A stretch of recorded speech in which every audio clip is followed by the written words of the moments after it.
Dikawal pas Pampres, Kaesang muncul di kantor DPP PSI di Jakarta.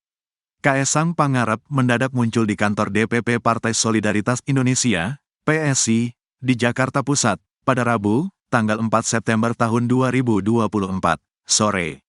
Kehadiran Ketua Umum PSI itu di kantornya menjadi jawaban atas isu Kaesang Pangarep menghilang, setelah ramainya kabar soal penggunaan jet pribadi untuk liburan ke luar negeri.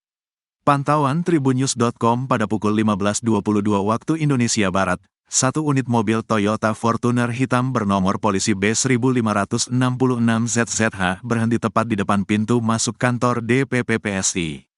Pintu mobil tersebut pun terbuka. Kemudian tampak putra kedua Presiden Jokowi itu turun dari mobil yang ditumpanginya tersebut. Ia terlihat mengenakan kemeja berwarna biru tua. Ketum PSI itu dikawal oleh seorang anggota Pas Pampres. Saat ditemui, Kaesang belum mau diwawancara. Ia menyebut, ada rapat yang harus dilakukannya bersama PSI terlebih dahulu. Rapat dulu, ucap Kaesang, kepada Tribunnews.com, pada Rabu, tanggal 4 September tahun 2024.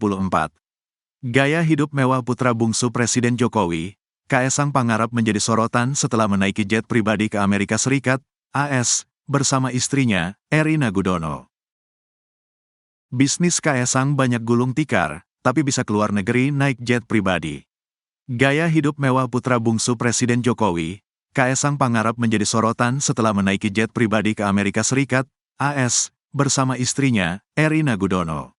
Selain membuat dirinya dilaporkan ke KPK, kini bisnis milik Kaesang juga turut disorot.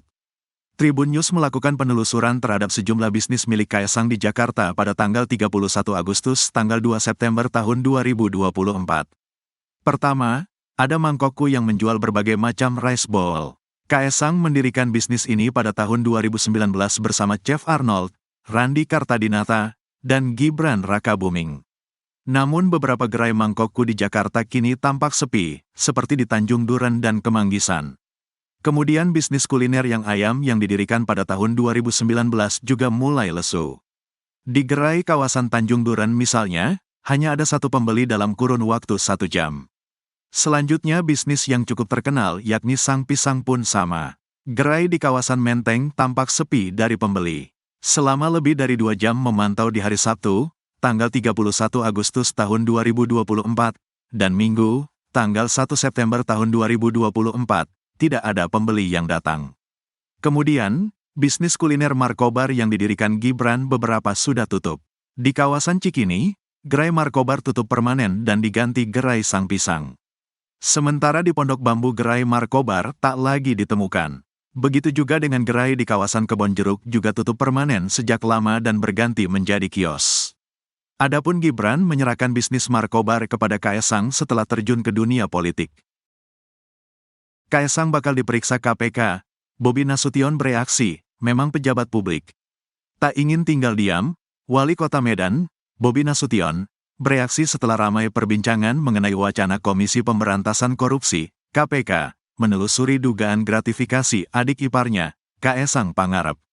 Bobi Nasution tak setuju jika Kaesang Pangarep menelusuri dugaan gratifikasi Kaesang Pangarep. Hal tersebut lantaran menurut Bobi, Kaesang Pangarep bukanlah seorang pejabat publik, sehingga tidak tepat apabila diproses KPK. Kaesang pejabat publik, setahu saya Kaesang tidak pejabat publik, ujar Bobi saat ditanya wartawan di DPRD Kota Medan, Selasa, tanggal 3 September tahun 2024.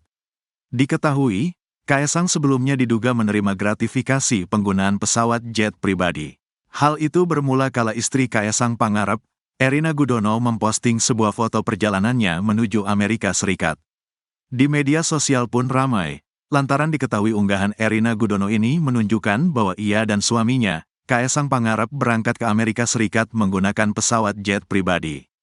Publik pun mempertanyakan posisi Kaesang yang merupakan putra Presiden Jokowi dengan penggunaan fasilitas tersebut hingga akhirnya ada dugaan gratifikasi. Atas kasus ini, beberapa pihak mendorong KPK untuk menelusuri dugaan gratifikasi yang menyeret Kaesang Pangarep. Bobi Nasution pun memberikan komentar terkait rencana KPK yang akan memanggil adik iparnya itu. Menantu Presiden Joko Widodo ini menjawab pertanyaan wartawan dengan singkat.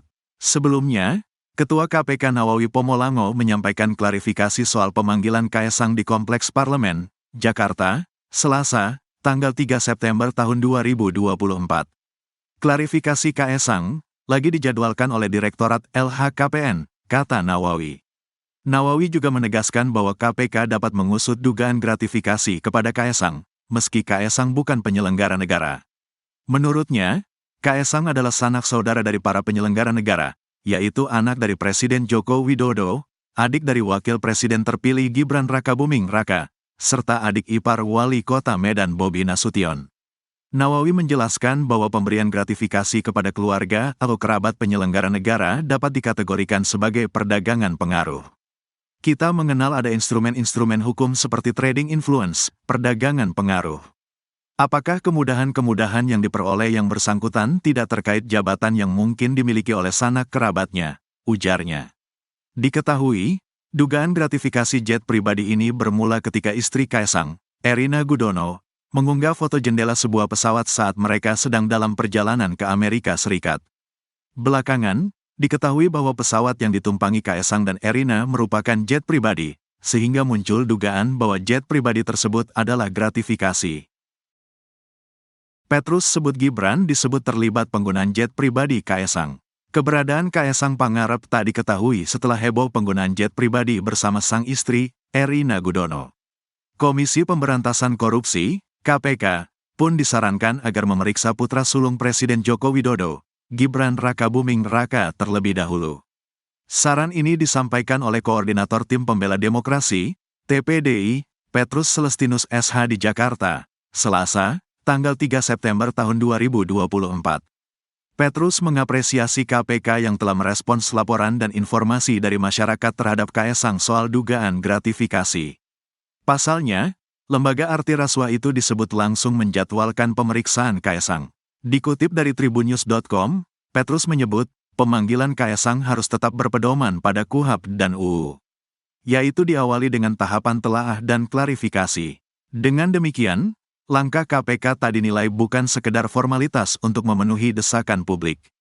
Pemanggilan terhadap Kaesang haruslah ditempatkan dalam kerangka penegakan hukum pidana dengan berpedoman pada KUHP dan Undang-Undang UU Nomor 19 Tahun 2019 tentang KPK, yaitu dalam kerangka penyelidikan, meskipun diawali dengan tahapan telaah dan klarifikasi.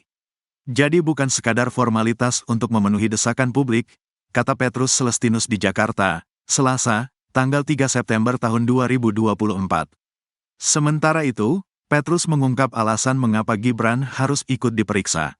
Menurutnya, hal itu perlu dilakukan karena menandatangani MOU, Memorandum of Understanding, atau perjanjian kerja sama perusahaan asal Singapura. Menurut dia hal ini berdasarkan uraian fakta dan peristiwa yang disampaikan Koordinator Maki Boyamin Saiman kepada KPK berupa fotokopi MOU dan perjanjian kerjasama. Oleh karenanya, sebelum memanggil Kaesang dan Erina, KPK harus memeriksa sejumlah pihak yakni Boyamin, Ketua DPRD Solo tahun 2021, Budi Prasetyo, dan Presiden Jokowi.